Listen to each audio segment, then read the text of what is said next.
Hack কৰিম ইয়া না ইয়াৰ মাজৰ পৰা মই মোৰ বস্তুখিনি বিচাৰি উলিয়াই মই সেই ৰাস্তাটো ল'ম।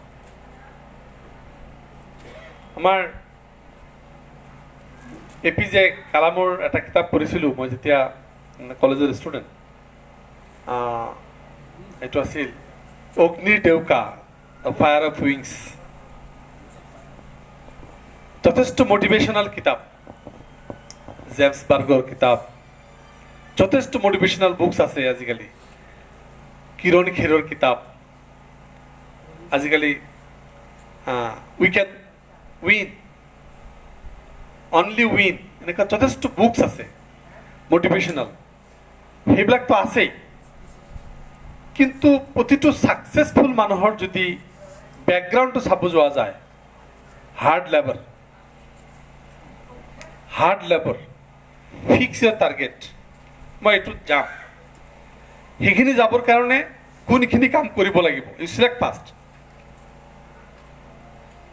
মই ডক্টৰ হ'ম, ইঞ্জিনিয়াৰ হ'ম, মই নপঢ়িম, হ'ব নেকি? হা, মই এজন ভাল মানে কিবা কৰিম, কিন্তু মোৰ ওচৰ চুবুৰীয়াৰ লগত মই বেয়া বিহেভ কৰিম, একচেপ্ট কৰিব নেকি? মানে নকৰে। মই ডাঙৰ মানে হ'ব বিচাৰোঁ, মা দেউতাৰ লগত ৰাফ বিহেভ কৰোঁ, ভাইটি ভণ্টিৰ লগত ৰাফ বিহেভ কৰোঁ, হ'ব নেকি? Everything is a like a motion, third law of motion. প্ৰতিটো ক্ৰিয়াৰ সম পৰিমাণে বিপৰীত নে কিবা আছিল চাইন্সেছ এজনে, হা ঠিক সেনেকুৱা এটা আছিল। মই একজেক্টলি ৱাৰ্ডিংটো মনত নাই। Third law of the motion বা নিউটন। আজি যদি আপুনি কাৰো লগত ভাল বিহেভ পাব বিচাৰে, আপুনি তেখেতক সেই সমান ইজ্জত বা সন্মান দিব লাগিব। মই তোমাক গালি পাৰিম, তুমি মোক সন্মান দিবা, এইটো হ'ব নোৱাৰে, এইটো আহিব নোৱাৰে। মই তোমাক মৰম কৰিম, আল্টিমেটলি তুমি বাধ্য হোৱা মোক সন্মান কৰিব কাৰণে। প্ৰত্যেকজন মানুহৰ ক্ষেত্ৰত ছ'চাইটিত তুমি চিনিয়ৰৰ লগত ভাল বিহেভ কৰা, তেখেতক ৰেচপেক্ট কৰা, সন্মান দিয়া, তেখেতে বাধ্য হ'ব তোমাক ৰিকগনাইজ দিবৰ কাৰণে ল'ৰাটো ভাল, ই ভাল চিন্তা চৰ্চা কৰে, তাৰ চাল চলনত ভাল, তাৰ ৱে অফ ড্ৰেছ ভাল, তাৰ ড্ৰেছিংটো ভাল, তাৰ চাল চলন ভাল, হয় না?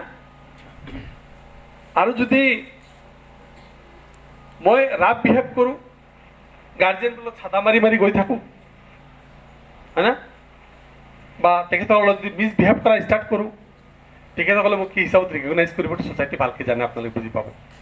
তো গোটেইখিনি ছ'চাইটিৰ মাজত অকল কিতাপ পঢ়ি মটিভেশ্যন নহয়, ছাকচেছফুল মানুহৰ বেকগ্ৰাউণ্ড চাই মটিভেশ্যন হ'ব পাৰি। আৰু ফিক্স কৰিব লাগিব যে মই ভাল হ'ম। আজি আপোনালোকে চিন্তা কৰোঁ যে মই ভাল হ'ম, কিন্তু ভাল হ'ম বুলি কৈ যদি এইখন মোবাইল যদি আমি ষ্টাৰ্ট কৰোঁ যে ইয়াত যিখিনি বেয়া গুণ আছে সেইখিনি কৰিম, ভাল হ'ব বুলি কৈ যদি বেয়া কামখিনি কৰোঁ, কেতিয়াও নহ'ব। ত' মটিভেশ্যন নিজৰ মাজত প্ৰজ্ঞা যিটো কয়, প্ৰজ্ঞা বুলি যিটো কয়, সেই প্ৰজ্ঞাটোক ইউজ কৰিব লাগিব আৰু সেইটো হিচাপত আগবাঢ়িব লাগিব। হাজাৰো কথা আহিব, ক্ৰিটিচাইজ আহিব, সমালোচনা আহিব, প্ৰতিবন্ধক আহিব, বাধা আহিব, ডিষ্টাৰ্বেঞ্চ আহিব, চেলেঞ্জ আহিব। You have to be ready to face all of them.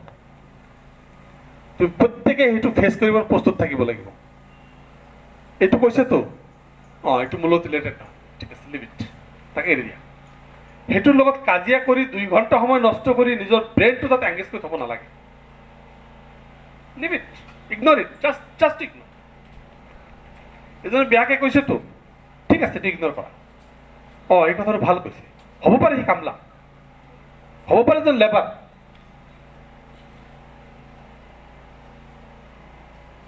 মানে মই কিছুমান এটা চেণ্টেন্সেই আমাৰ বদৰুদ্দিন আজমল চাহাবৰ এজন ৰান্ধনী আছে, এতিয়াও আছে, ৰহমান বুলি। আমাৰ হোজাইত যেতিয়া বাই ইলেকশ্যন হয়,